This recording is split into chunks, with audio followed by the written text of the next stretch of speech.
সভাপতি শাহরিয়ার ইব্রাহিম সাথে ক্যাপশনে লেখেন, জাসি জামায়াত এর কুত্তা আবরার ফাহাদকে হত্যা করা জায়েজ ছিল দেখ তোরা।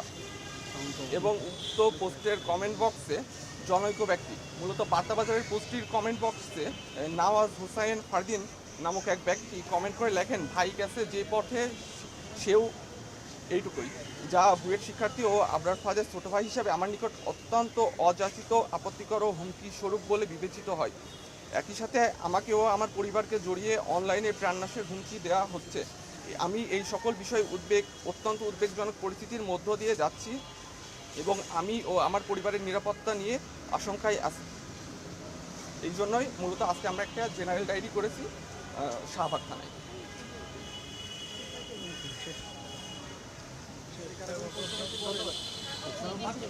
বাকি যারা ছিল তাদেরকে কাউকে আপনারা পেরেছেন কিনা বা যারা কমেন্টস করেছে তারা কারা?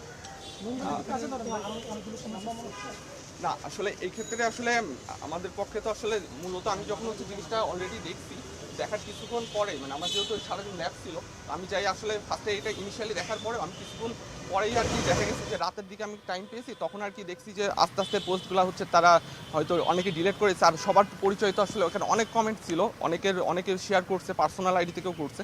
তো সেই ক্ষেত্রে তো আসলে আমার পক্ষে সবার পরিচয় জানা সম্ভব না। আমরা দেখলাম যে ঢাকা মহানগর উত্তর ছাত্র ইউনিয়নের সভাপতির পরিচয় একজন আপনার এই পোস্টটা করেছিল, তার নামে কি আপনি কোনো পদক্ষেপ নিয়েছেন? আমরা মূলত এখানে দুইজনের পোস্টের কথা উল্লেখ করছি এবং জিডি করছি। এখানে একজন হচ্ছে ঢাকা মহানগর ছাত্র ইউনিয়নের সাবেক সভাপতি শাহরিয়ার ইব্রাহিম, আর একজন কমেন্ট করেছিল নওয়াজ হুসাইন ফারদিন। এটা হচ্ছে উনি আরেকজনের পোস্টে কমেন্ট করছিল, শেয়ার দেওয়া, সেইখান থেকে।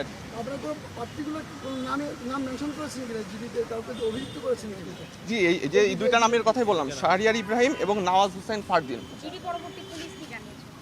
ওনারা জানিয়েছেন যে পরবর্তীতে ওনারা যোগাযোগ করবেন এবং তাদের পরবর্তী পদক্ষেপ সম্পর্কে জানাবেন।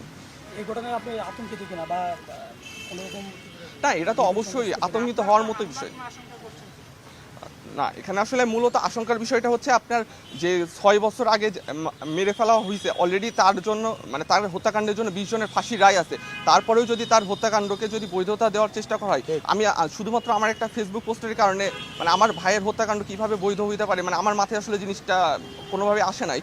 তো আবার একই সাথে সেখানে এরাও বলছে যে হচ্ছে না, যে এর ভাই যেই পথে গেছে আমিও সেই পথে যাব, অথচ মানে এই টাইপের জাস্ট আমি একটা ফেসবুকে জাস্ট একটা মন্তব্য করছি। মানে আমি তো এখন আমার তো ব্যক্তিগত জায়গায় আমি ফেসবুকে যদি একটা মন্তব্য করার জন্য কি মানে আমার ভাইকে হত্যা করা কিভাবে জায়েজ হয় বা আমাকেও কেন ওইভাবে মারা হবে, এটা তো আসলে কোনোভাবেই মানে আমার মাথায় আসলে আসে না। এটা সম্পূর্ণ আসলে একটা মানে বড় কর্মকাণ্ড বলে মনে হয়েছে। ওই ব্যক্তি বা ওই রাজনৈতিক দল সংশ্লিষ্ট কারোর সাথে কি আপনার কথা হয়েছে?